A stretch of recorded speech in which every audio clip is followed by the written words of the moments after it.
Dan kemudian pada tanggal 12 April telah dibuka pengumuman pendaftaran calon anggota KPI pusat dan dipublikasikan melalui beberapa media, khususnya media cetak, dan juga melalui website Kominfo, ya, yaitu website http://seleksi.kominfo.go.id. Diumumkan semenjak tanggal 12 April 2016 dan pendaftaran ditutup pada tanggal 26 April 2016 yang lalu. Ini adalah penjelasan sedikit mengenai tahapan rekrutmen. Jadi dalam rekrutmen ini yang dimulai dari masa pendaftaran, kemudian juga para peserta diminta atau para pendaftar diminta untuk membuat semacam tulisan pribadi. Ada dua jenis tulisan pribadi. Yang pertama adalah mengenai visi dan misi apabila pendaftar tersebut nantinya terpilih. Dan yang kedua, mereka dimintakan untuk menulis satu paper mengenai dirinya sendiri, kita sebut sebagai UMI, atau untuk mengenali dirinya sendiri. Nah, kemudian ini kira-kira yang dapat kami sampaikan melalui tahapan-tahapan seperti yang terlampir atau yang terlihat di belakang ini. Jadi tadi sudah kami kemukakan pendaftaran dimulai semenjak tanggal 12 sampai tanggal 26, dan seleksi administratif serta penilaian tulisan pribadi ini dilaksanakan sejak tanggal 27 sampai dengan tanggal 2 Mei. Dan hari ini rencananya kita akan mengumumkan mereka yang lolos dari seleksi administratif. Dan selanjutnya saya kira sebagaimana sudah tersebut di belakang, saya tidak ingin berpanjang untuk menjelaskan tahap rekrutmen. Hanya mungkin ada beberapa tahapan yang sifatnya masih sementara karena harus menunggu konfirmasi lebih lanjut. Misalnya sebagai contoh, tahapan assessment nantinya akan dilakukan oleh Lembaga Psikologi Terapan Universitas Indonesia untuk mencoba menjajaki aspek kejiwaan psikologis dari yang bersangkutan. Sampai saat ini tanggal pasti untuk assessment di Lembaga Psikologi Terapan UI kami masih menunggu jadwal yang pasti. Jadi kira-kira jadwal adalah sebagaimana tersebut di belakang ini. April yang lalu mendaftar sebanyak 689 pelamar seleksi KPI pusat. Saya ulang, angkanya 689. Kalau dilihat dari segi kriteria usia, maka dari 689 itu ternyata untuk diketahui dahulu, saya mendahului syarat ya, untuk pendaftar ini berusia minimum 30 dan maksimum 60. Tapi harus diakui kami menerima cukup banyak pendaftar yang tidak memenuhi syarat umur. Baru dari syarat umur saja sudah gugur tidak kurang dari 401. Jadi rekan-rekan wartawan bisa melihat bagaimana peran umur ini cukup signifikan, karena 58% dari pendaftar 689 sudah gugur bahkan di tahap awal, yaitu tidak memenuhi syarat umur, kurang dari 30 atau melebihi angka 60.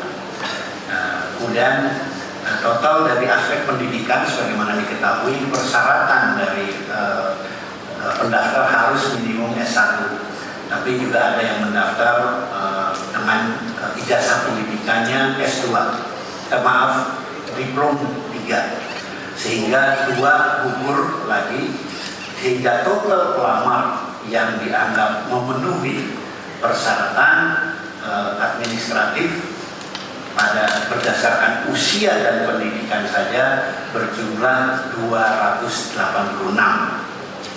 Nah, dari 286 ya, dapat kami jabarkan gambarannya kira-kira sebagai berikut.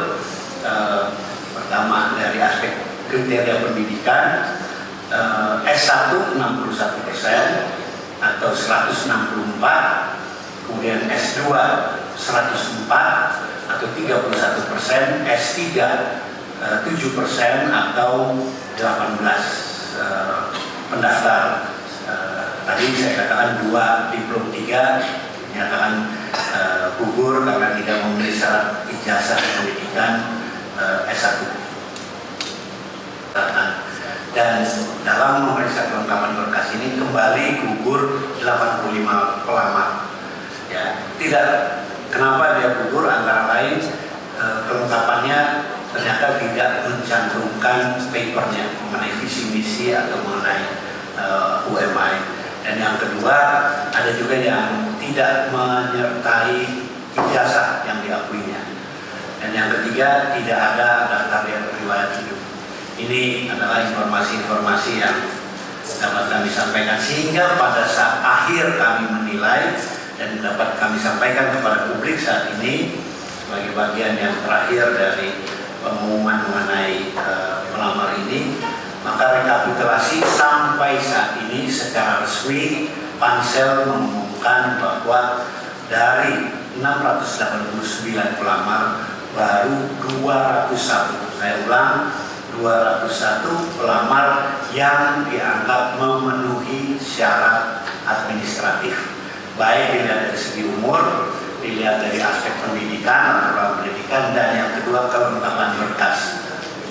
Nah, kalau sedikit mau dikaitkan tapi tidak merupakan unsur yang menggugurkan, dapat kami sampaikan dari aspek gender ini ada permintaan sebenarnya khususnya Ibu Linda sebagai yang mewakili gender perempuan dalam hal ini. Tadinya harapan Pansel bisa memenuhi syarat 30% perempuan, karena dunia pertelevisian, dunia radio, dunia penyiaran sangat erat kaitannya dengan keluarga dan khususnya ibu-ibu.